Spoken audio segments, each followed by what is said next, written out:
It's all about dating and dating apps, my friends, this time around.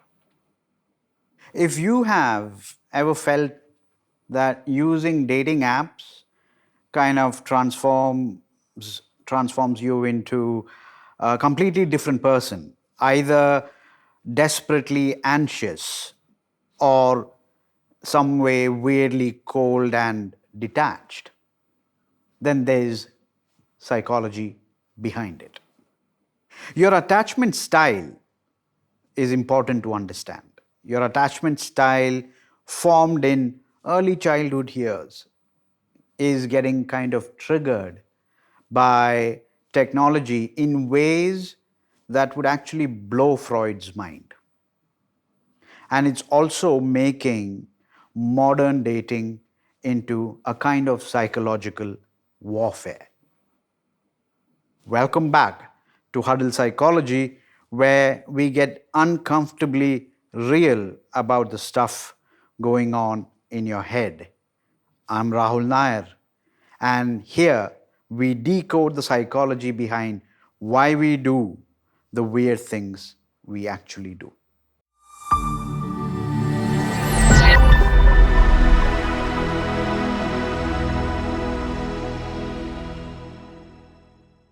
All right, so let's set this one up properly. Dating apps, you all are very familiar with dating apps of so many different kind, Tinder being one of them, one of the most famous ones. Dating apps were supposed to make finding love a lot more easier for us. Instead, they've created a psychological minefield, a psychological minefield that's kind of triggering our deepest relationship wounds, so to speak. You've got people who are secure in real life becoming anxious when someone doesn't text back immediately. You've got others who are kind of warm and loving in real time, in real person, becoming absolutely unavailable and cold the moment the relationship or romance moves to a screen. Why is this happening? So here's what's happening in front of my eyes. The intermittent reinforcement of, swipes and matches and messages and etc. is activating primal attachment systems within us. Attachment systems that evolved over a period of time for face to face bonding. And this is evolutionary in nature. We are trying to form intimate connections with people through a medium designed for instant gratification and infinite choice. So, what's the result? Well, anxious attachment styles are becoming more anxious. Avoidant styles are becoming ever more avoidant. And even those who are secure, people with secure attachment styles, are developing dating app specific insecurities that they have never experienced before. So let's kind of break this down a little bit more in detail.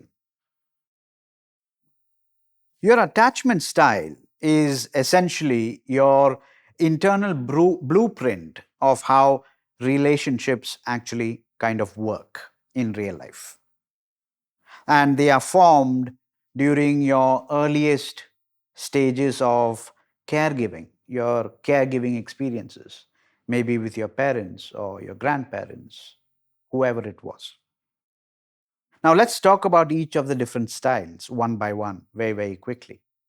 Secure attachment, and this is roughly 60% of us, means generally those who are comfortable with intimacy and autonomy.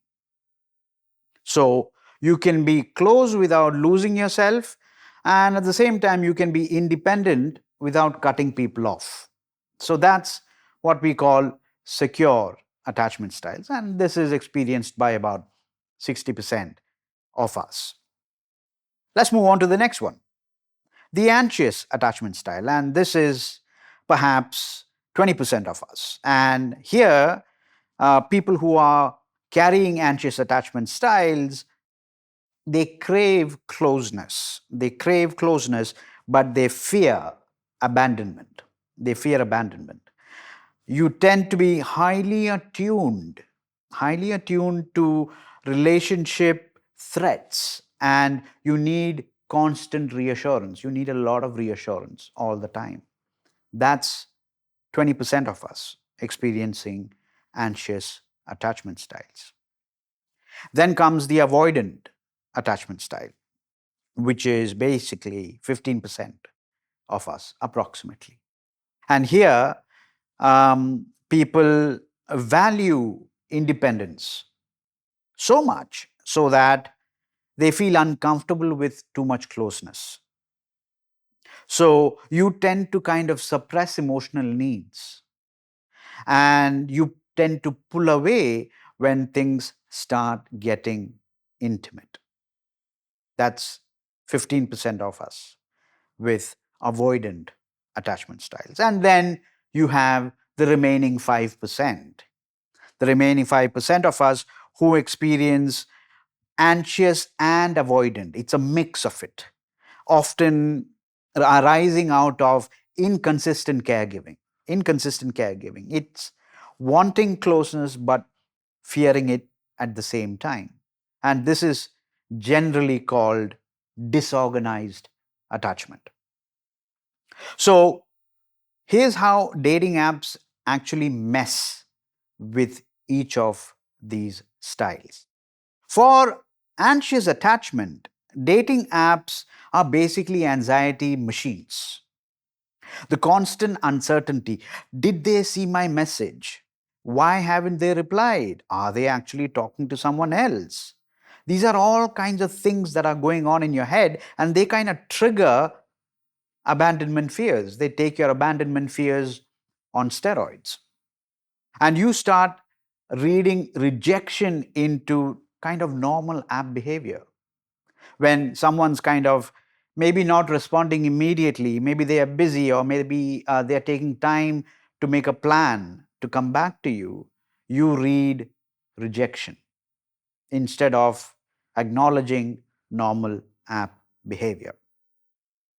What about avoidant attachment? Apps actually feel safer for you initially. Why? Because you can control the parameters, the interaction level. But the problem is that it kind of reinforces your avoidant tendencies, right? You can ghost without any consequence, keeping multiple options open. And you can even avoid the vulnerability and the real intimacy that is required for real connection to happen. So the problem here is that with avoidant attachment, apps can create a problem where you actually do not connect with anyone. And what about secure attachment? Well, you're the most likely to have positive dating app experiences, healthy dating app experiences. But even you, even you can develop app specific anxiety. Why? Because the gamification aspect and endless choice on the application can make you kind of second guess connections that would normally work fine in real life. This is what happens to each of the avoidant, each of the attachment styles. This is how the apps have an impact on each of the attachment styles. The psychology now gets even weirder when you consider that apps create artificial scarcity. artificial scarcity through algorithms, intermittent reinforcement, through notifications, and kind of never ending choice overload through endless options of people that you can swipe through. And your brain literally can't tell the difference between genuine relationship dynamics and manipulative app design. And that is a problem. So, how do you date consciously? How do you date consciously when tech is unconsciously triggering your attachment wounds? So, let me give you three strategies. First of all, know your triggers. So pay attention to your emotional reactions to app behavior. So if you're anxiously attached and someone doesn't respond quickly, your brain might interpret that as rejection when the other person might be just busy, right? If you are avoidantly attached and someone wants to meet you rather quickly, then you might feel suddenly suffocated. And when they are not trying to suffocate you, they're just trying to be direct. Recognize these attachment responses. When these things happen to you, recognize them as patterns as opposed to necessarily reality. Secondly, create secure behaviors. Regardless of your attachment style, you can practice secure behaviors. What I mean by this is communicate directly. This means communicating directly about your needs, giving people reasonable time to respond, not taking app behavior personally, and moving to in person meetings relatively quickly to get out of the digital anxiety cycle. So that's the second strategy. The third strategy is use apps as introduction tools, not relationship platforms. And this is a really important point for us to understand. The biggest mistake is trying to build genuine intimacy through an application. It just does not work. Use them to meet people, to stay in touch, then shift to real world interaction as quickly as possible. Your attachment system literally needs physical presence, vocal tone, consistent interaction patterns for you to feel safe. And here's something really important, something really crucial for us to remember. If dating apps are making you feel worse about yourself or relationships in general, that's valuable information about either your attachment style or your relationship with technology. Don't ignore it. And also remember that everyone's attachment style can shift, can move based on different relationships and life situations and phases. So just because you were anxious with one person doesn't mean you'll be anxious with everyone. Now, apps can make you think that your worst relationship patterns or your worst relationship experiences are your only patterns. So, here's the homework for the week. Notice your attachment responses in your next few dating interactions. Are you being triggered by app behavior or actual person behavior? Can you distinguish between your attachment fears and legitimate red flags? And remember, your attachment style is not your destiny, right? It's important to realize that. It's okay. It's just information. It's just information about what you might need to feel secure in your relationships. All right.